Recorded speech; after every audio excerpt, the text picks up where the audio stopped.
Now, Napoli and Copenhagen have been hovering on the edge of the knockout stages for most of this season's Champions League phase. Now, Napoli earned its first win in matchday 2, whilst Copenhagen slid all the way into 32nd on just 1 point. But after more drop points for Antonio Conte's side and back-to-back wins for the Danish champions, the two teams enter this one with the threat of league phase elimination looming.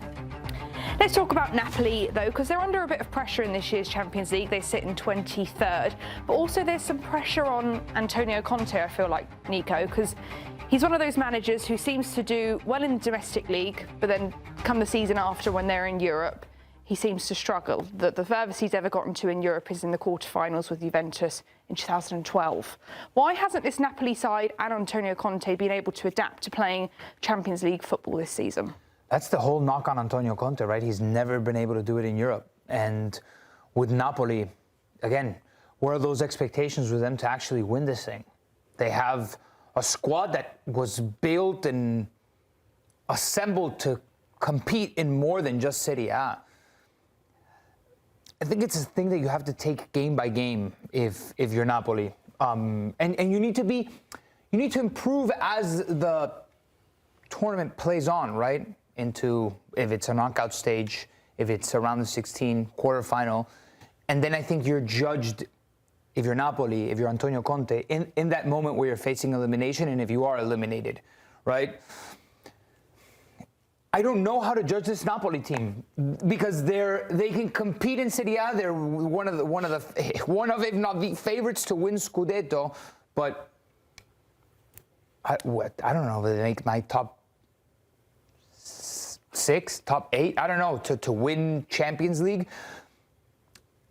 If they get Kevin De Bruyne back, let's see in what's his fitness to be able to guide this team. But I do think they need a little bit more of experience. Lukaku coming back. Like, the Champions League is about stars.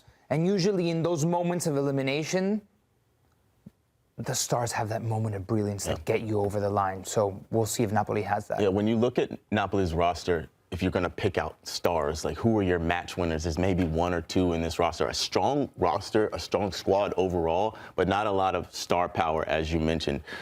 Antonio Conte has a lot to prove in Europe. He has been brilliant domestically. We've seen this over and over and over. It's really, really interesting, especially for a manager of his ilk who has won so many trophies. He gets to Europe and it's like, what's the hump? What does it take for him and his clubs to get over that hump? I'm really interested to see how they do, especially without Kevin. It would have been difficult for this Napoli team to go far with Kevin De Bruyne. Without him, especially not coming back till, March, it's going to be really, really difficult for this side. But there's not like anything you can pin on him historically. You can't say in Europe he's either focused too much on the league competition and has played weakened teams, or he has not rotated enough and therefore it falls apart in general. There's not, I can't think of a consistent criticism or observation of Conte that explains why somebody who I think we all accept is a very good coach, a very, very good manager, who has silverware, why he hasn't been successful. I'm genuinely mystified by it. Do you think he knows? Oh. Well, if he does, he's keeping it a secret. Yeah. No, he's not. He's not making it clear. Lukaku, you mentioned his name. He went back to training yesterday. The physios have said he's fully recovered. Then there's that question of, does he play Lukaku, does he play Højlund, or does he play them together? How do you think Conte will deal with that? I mean, you got to ease a player that's been out for a very long time back into action. I don't know if against Copenhagen in Champions League when there's a lot on the line, if that's your sign when you're ready to go. But clearly one's much better than the other. Although Højlund has kind of found his form at Napoli, if you will. How many minutes has he had? What minutes has he had? This will be his first, if he were to play today. Has he had any minutes at all? This will be his debut of the season, yeah. Well, he can't start, can he, Nick? Surely. It's how do you work him back into the lineup? And it's like, again, I think Højlund against Copenhagen is like a nice little match, right? Yeah. Because of his former team, right? So it's a really interesting time for Lukaku to come back too, because Højlund hasn't scored in 5 games. Antonio Conte just kind of had a little dig at Ruben Amorim about his handling of Højlund, right. And now he's got his big-time striker coming back, the man that he has depended on. Antonio Conte has depended on Lukaku many times, and they have a real trust. Now you've got a striker a little bit out of form, a young guy who you have to put your arm around, and another one coming back in who could take his job. It's a really difficult job for Antonio Conte to keep both of these guys confident, to get Lukaku the minutes he needs to get the goals that they need. I think Højlund understood the moment that Lukaku was back. His Lukaku was job's under going to be. threat. Yeah, not only his job's under threat.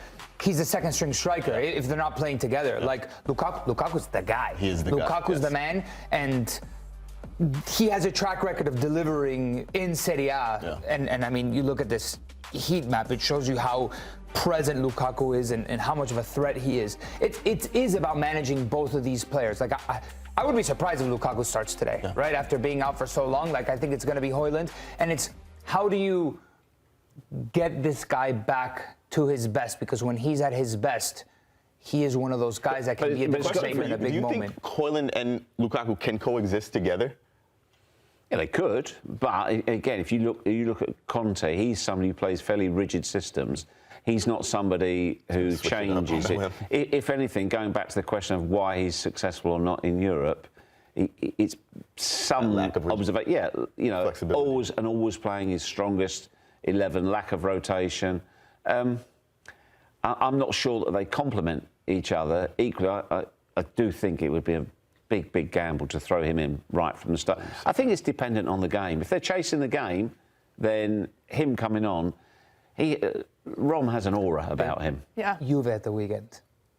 That's the focus for him, yeah.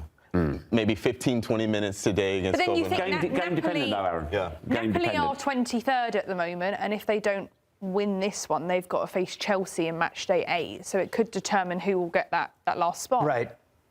Like also, Good point. like you've got two finals, right? Napoli have to interpret these next games as finals, right? Because you can't lose to Copenhagen. I think Napoli are good enough with Højlund to play and start. We might not even see Lukaku, right, in this game. I think Højlund is good enough to lead this team to victory against a Copenhagen team and maybe usher back Lukaku into that. The weekend, maybe a couple of minutes today. You have a big match against Juve coming up. And then at Chelsea, if you're stuck in a must-win situation, hopefully you could have a more in-stride Lukaku. Yeah. Rom going back to Chelsea Yeah, that would be... to seal it for them. Yeah. Oh. Injuries have been a big problem, though, for Napoli. Bit, yeah. Not just with Lukaku, but also now Amir Rahmani, Matteo Politano and David Neres are out. How do you see this team lining up, Aaron, going into tonight? You said it's about stars. For me, Napoli, they now have all their stars fit and available at the same time. It's very rare. Because they have no stars, is that what you're saying? They're not all fit and available at the same time. This Napoli team have a 7-a-side team of injuries, really important players out. But this is the projected lineup here. We're going to go with Milinkovic-Savic in goal, Buongiorno Jesus and Bokuma as the back 3. McTominay has been absolutely fantastic. Lobotka directing, driving that team from midfield. It's still a very good team. It's a very good team. Like, it's still a good team that should be Copenhagen. Very solid, very well built. Spinazzola and Di Lorenzo on the wings. David Neres has been absolutely fantastic this year. Noah Lang has been kind of in and out. When he is on, he was really on. Noah Lang can be really dangerous. This is a must-win for Napoli. Yes. So you're not hosting Chelsea in the last game in a must-win scenario. Yeah. Like, take your pressure off yourself. Like, do yourself a favor. Go out and get the job done. This is why this league phase is so generous, right? Like, don't put yourself in a compromised position. Of course, you want to beat Chelsea, right? Still winning against Chelsea in the last match day, but with the team that you have, despite your injuries, they should be winning this match. Right? Yes. It's difficult to go to Parken. Granted, right? Any away trip in Europe is difficult, but just looking at the quality on both sides, Napoli's got to get their job done so they're not in a compromised position on the final match day.